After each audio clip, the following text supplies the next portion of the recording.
Yung gajah Mas Merah Indrajit pantunungipun Arik memes ngembang bagung Om Nyengkir gading renggojo Ojo jarweng ranu Bukuhong ayu Singo tirta mangsa janma Boyo sapa kang anyucuk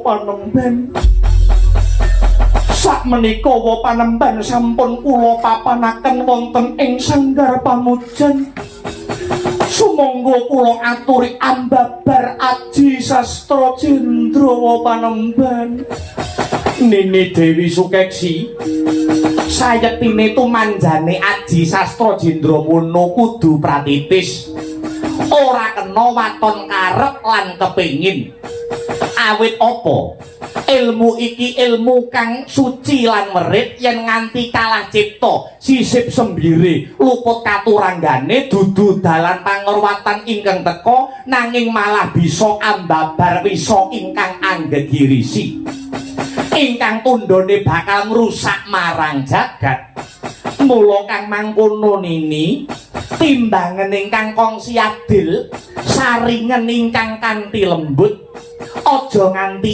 iki mengko malah sira nini getun keduwung ing tembe mburine krana apa umurmu kang maksih muda iki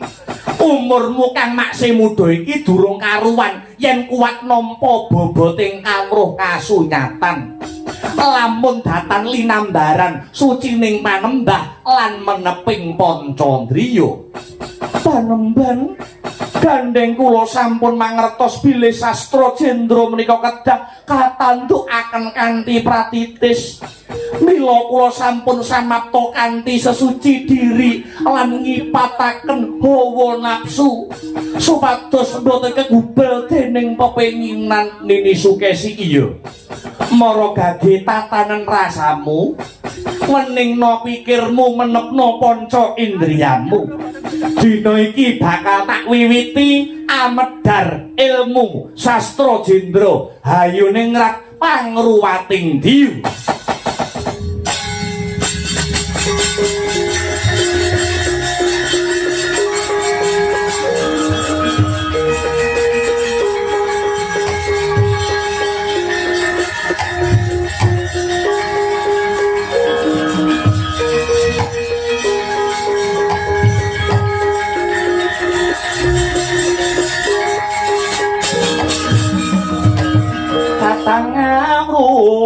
kang tekane tanpa sangken sakit yang berawi Saraswati sayati mandrayani natane sahayodoyo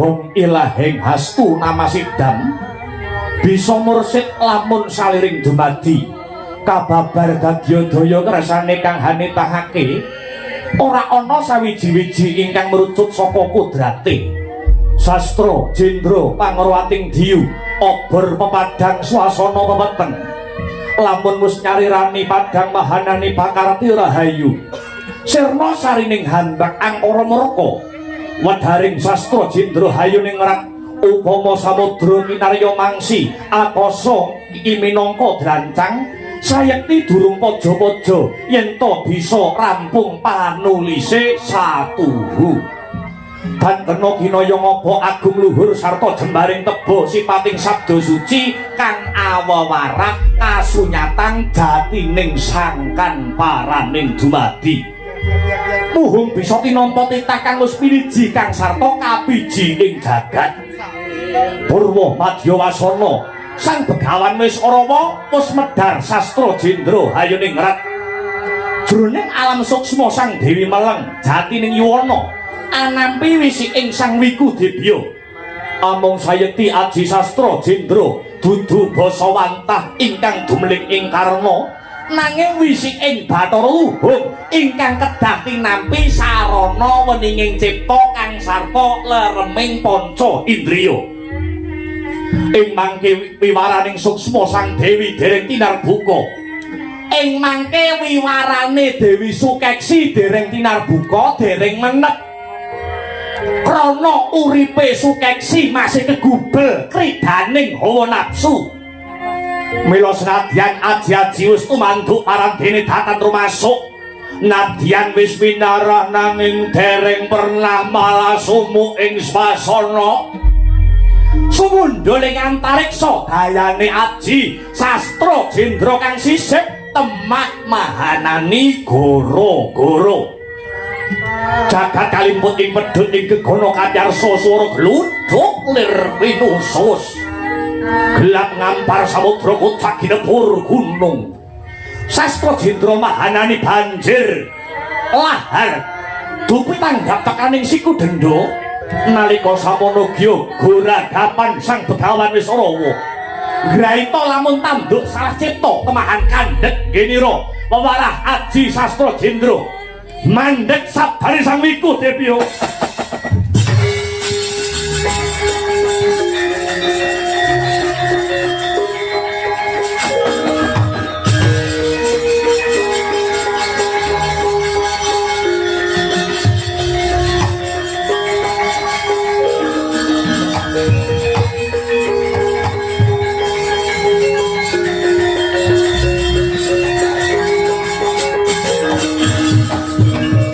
Mangandur laguning angin gugur agrane ngarego guru kurnipa hakiri kiri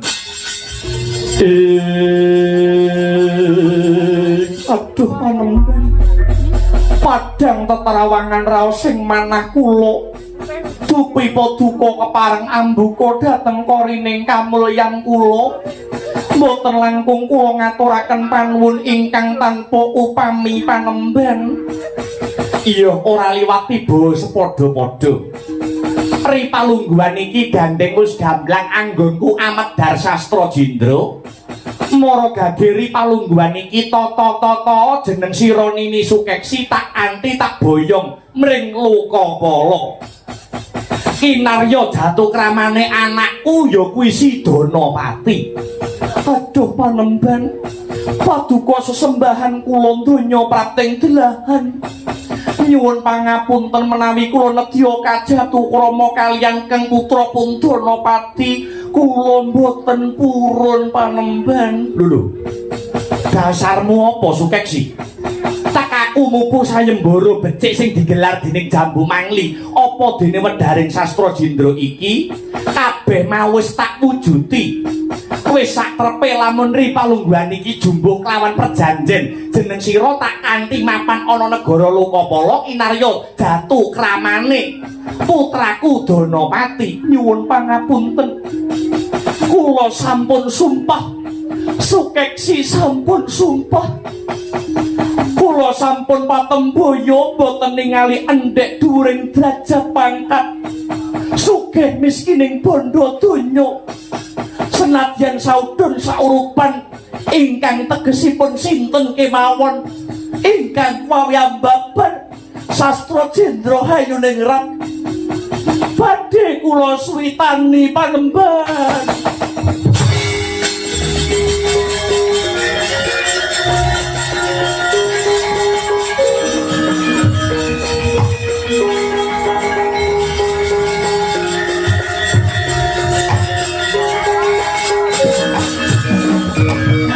Sukeksi ing ngarep aku rak wis kandha sowanku iki dadi wakile anakku Danapati. Kula mboten nampa wakilan. Inggih priyayi ingkang kuwawi Amedhar Sastra Jendra menika ingkang menang njawil sarta ngregem dumateng badan kula. Mila ripalenggahan sakmangke kawula pasrah jiwa raga dumateng paduka panemban. Inggih namung paduka panemban Wisrawa ingkang menang. kang ngraosaken kanikmataning badan kula Dewi Sukeksi Panembahan. Aja mlinger kiblatmu kowe Sukeksi. Iba kaya ngapa surake jagat lamun to pakartine wis rawa nuruti apa sing dadi hawa nafsuku.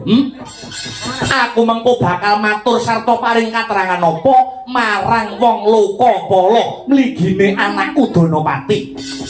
Yen ibarate wong ngemut gula rasa legi diuntal sak lodhonge pisan. Ing kene ana tetembungan milik gendong lali bareng ngrasake enak lan kepenak njur lali karo janjine. Kula mboten ngertos babagan menika nanging Sukeksi namung ngugemi sumpah sarta jati diri kula. Ewadene menawi paduka mboten kersa ngrabi dhateng kula. Prayogi kula pecah kemawon panembahan.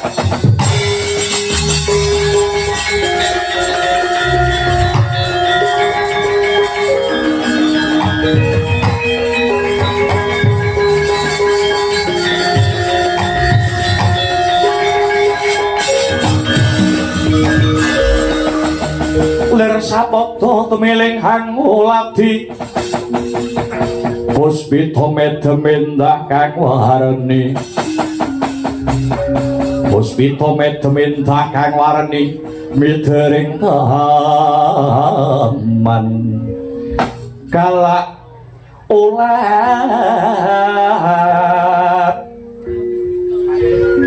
katipatit abarung kang pamulu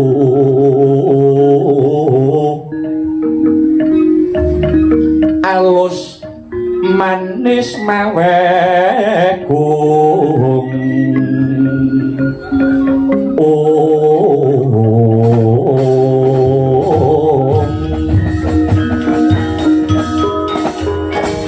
wauta kocap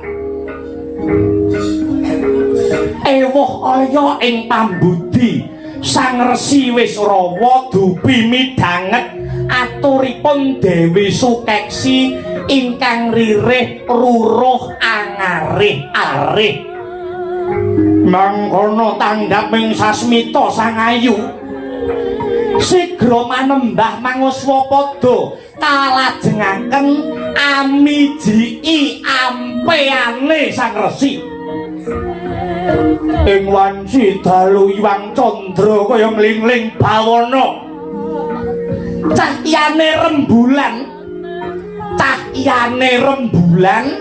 kang anyarengi purnama sidi nrabas genteng kaca nembus sanggar pamujan anyoroti badane Dewi Sukeksi satemah mencorong pasuryane Dewi Sukeksi kaya widodari darat lelewane sang ayu eseme sang kusuma kaya bledhek kang nyamber imane Resi Wisrawa liringing netra kincanging alis prasasat ngrubuhake kabrahmanane sang wiku kedadak ana udan riwis-riwis ambabar hawatis parandene saya dadi Dewi Sukeksi nggenya mamet prana memanuhara mring sang resi saya kendel tilar ing katrapsilan Dewi Sukeksi giya anyopot busanane setunggal baka setunggal satemah negro nglegena sang Dewi Sukeksi tanpa busana kedher jantunge Resi Wisrawa brol punang riwe kaya dineres mandeng menteleng eman yen kedhek mulat endahe sang ayu kabuncang kapandhitane mamprung kasutapane satemah ilang sipating pendhita lan putri satemah ilang sipate guru lawan murid anane amung priya lan wanita Ing sepi margane lali. Begawan Wisrawa ambruk marang pepangkone Sang Dewi Sukeksi. Candrane Sang Resi kaya kumbang ingkang brengeng upaya dununging sari. Bawane kembang ingkang masih uduk. Pramila miling-miling sang kumbang ginyong upaya marang dununging sari. Dupi wis permana ya kainsep-insep nganti tapis. Satemah marem antuk jatiming pemarem. Panjrite Dewi Sukesi ngraksake kenikmatan donya tanpa timbang nganti sundha langit. Ora umum kowe.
Ingkang riwe mijil amrawayang kaget getering dalih Begawan Wisrawa.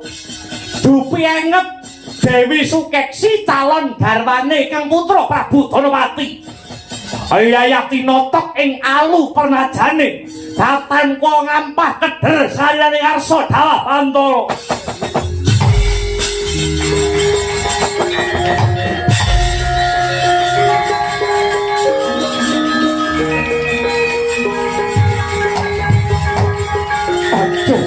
Mati aku.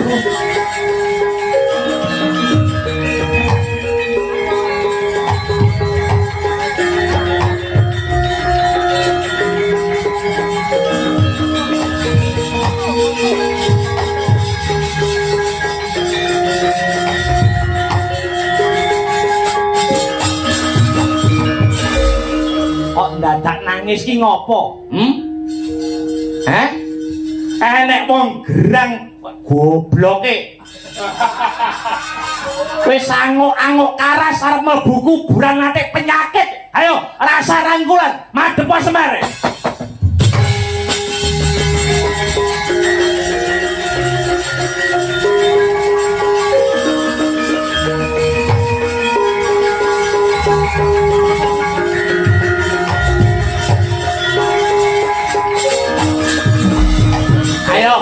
Arep nganggo dasar apa neh kowe? Arep nganggo alasan apa? Kowe salah, kowe luput, kowe iki pendhita gaweanmu maca kitab suci. Gaweanmu maca weda suci, gaweanmu ngeling-ngelingke wong sing do lali. Ning patrapmu malah ora genah kaya klinthok ngono kuwi. Ayo. Wingi kae nek perawan joget kembenan wae mbok elingke saking wedimu karo dosa. Lah bareng saiki Sukesi udohe tek bingung. Aku ngerti kowe wong lanang, aku ya wong lanang. Angger weruh ngono kuwi mesti akeh pengene. Lah ning kabeh kuwi piye carane meperdrondos ya kowe ya?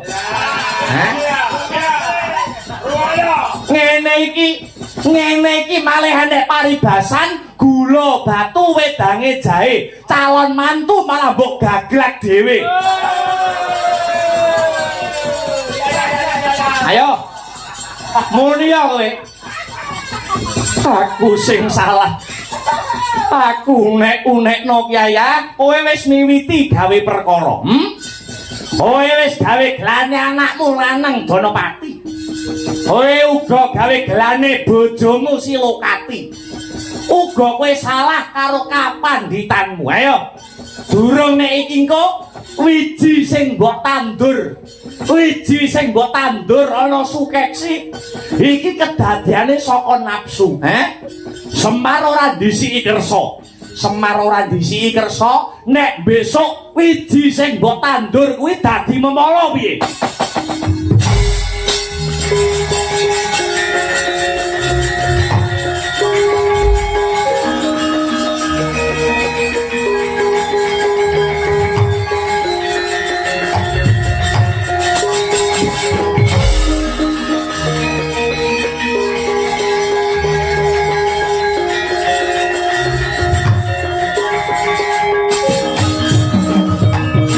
Nalika samono saya manjuluk kandhutane Sang Dewi Sukeksi sinurung getering jagat wanci leeng jabang bayi ana udan getih Srenggala sewu samya ambaung sesarengan manuk gagak miang kolik ingkang samya tetaklak jejogetan miang langse gumbala kiri miang langse gumbala kiri mijil mengengeh wejanggitan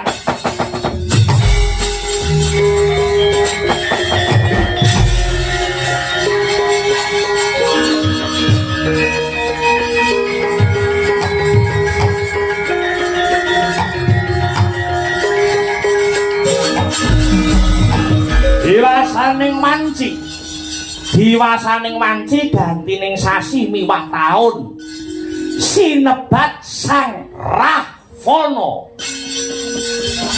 nindakake tapa brata ing Gunung Gokarna 10.000 taun suwene pramila uga sinebut Sang Dasamuka donya geger walik watu krana kamurkane Sang Rahwana ya Sang Dasamuka solahe Sang Rahwana kitrang lamun Cinandra gumricik ngampar banyu gegirisi solahe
mawahyut samuka kurarupa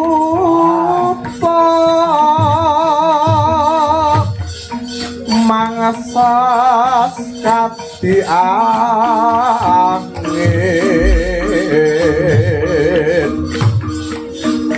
pangsampal keprapal selo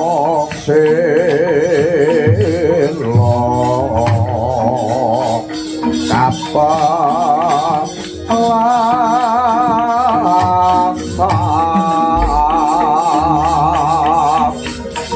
satu lumayu mangungsi kagiat kakundo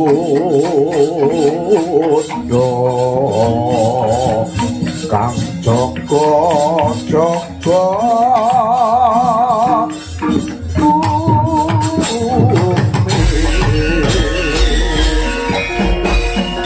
Samene sejatining alam ingkang tinuding ing jagat bandaku yudonyaku boten kula wonten dawuh tinimbalan Sinun Prabu Rahwana. Aku wis kelakon tapa brata ana Gunung Gokarna 10.000 taun. Saben 1000 taun mestakaku tukul ngancik mestaka ingkang angka 10 aku kerawan para dewa nganti para dewa maringi sakyaji jaya kawijayan. Mula aku iki uga sinebut Dasawadana. Mula tak kira ning jagat iki ora ana sing bisa munjuli kasektene Dasamuka. Aja ta mung calma manungsa, tak kira dewa wae padha gigrit marang kasektenku. Tatas paduka napa badhe mrawasa para dewa? Paduka napa saged menang? Sebab apa? Dewa menika boten saged pecah, dewa menika iso mati. Nadyan kenging sakit ning dewa niku mboten saged pecah. Mangga paduka menika masih kesandangan kulit daging nyuwun sewu. Paduka menika taksih dalma walaka titah sawantah. Dadi aku iki isih iso mati. Tasih carane ben aku ora iso mati piye? Paduka kedah ngudi indah ing ilmu gayuh wuwu ing kawruh. Apa ana ilmu sing marake Dasamuka ora iso mati, Bodhek? Wonten. Jenenge kawruh apa? Mapane ana ngendi? Mapanipun wonten ing alas Sunya Pringgo. Ing mriku wonten pendhita peparab Begawan Subali ingkang anggadhuh aji panca Sunya Bumi. Wah, dalah. Alas Sunya Pringgo jenenge Subali. Inggih. Sutna sing dadi lakuku. Duduhna sing jenenge Subali. Aja ninggal hambeke sinatriya. Dasamuka kepengin ngregem aji panca Sunya Bumi arep ben ora iso mati. Padha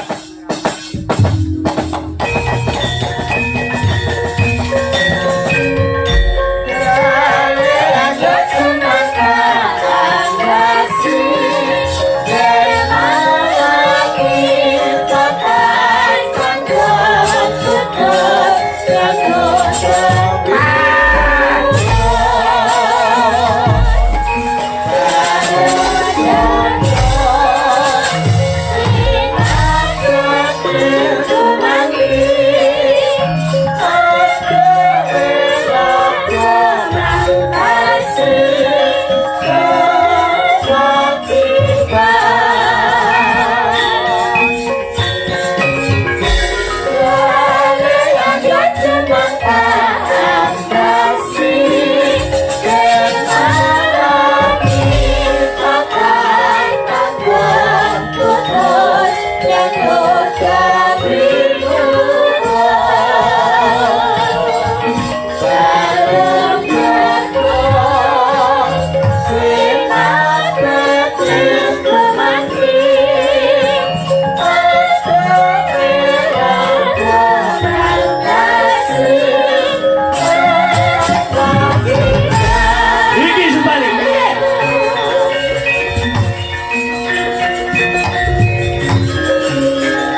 bosok kowe. Ah.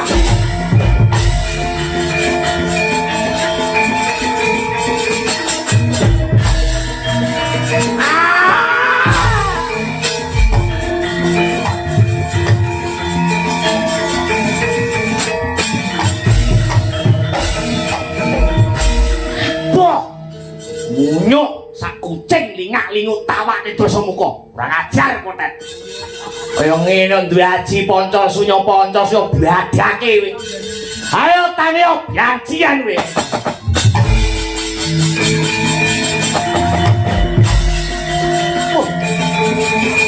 Wah, lah.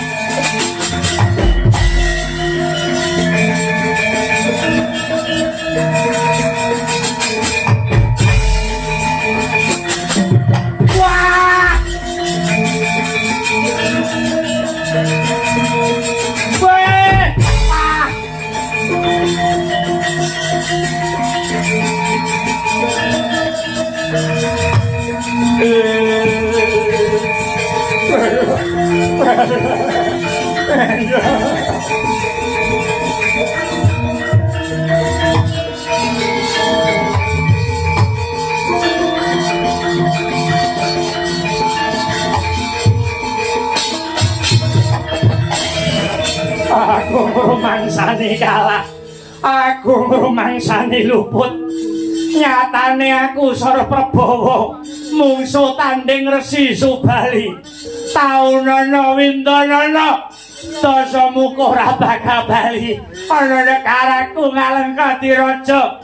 Yen aku durung nyiswa nyantrik marang Resi Subali, lan Dasamuka ora bakal bali ana negaraku Ngalengkati Raja. Yen durung bisa nyetep kawruhe Resi Subali, Aji Pancasunya.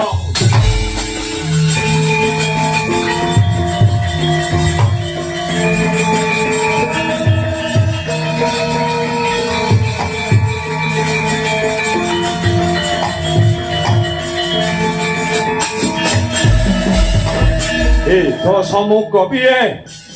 Aji Pancasunya bakal tak paringake, bakal tak gethok tularke. Nanging ilang ana hambekmu kang sumongah sesongaran. Awit saking ilmu guna kasantikan mono, sejatine mung kinarya sarana memayu hayuning bawana. Ya Resi Subali Dasamuka janji yen nganti aku isih duweni watak angkara murka, besok matine Dasamuka ya mung karo bangsaning Kakang Subali, bangsa Wanara. Bagus, mandi ra kaya ucape dhewe. Wengakno budayamu kinarya panjinging Pancasunya. Ratu Ngalengkadaraja.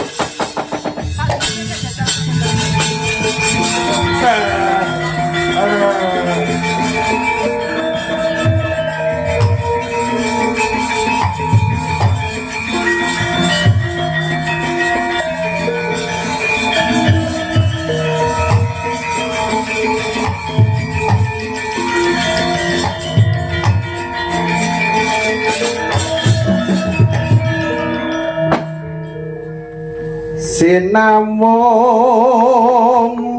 kendang suling Subalima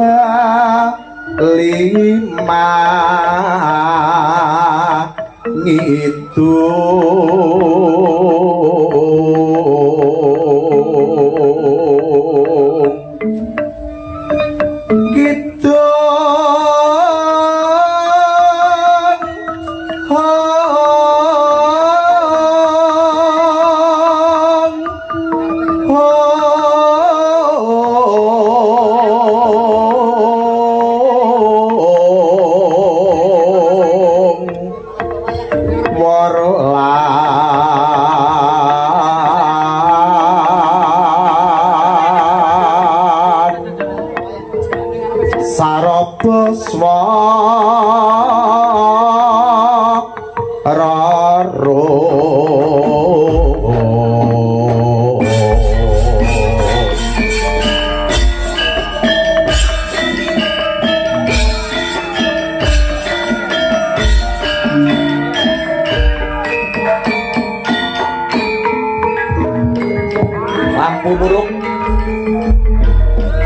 Lancar kuning abretan pakulitane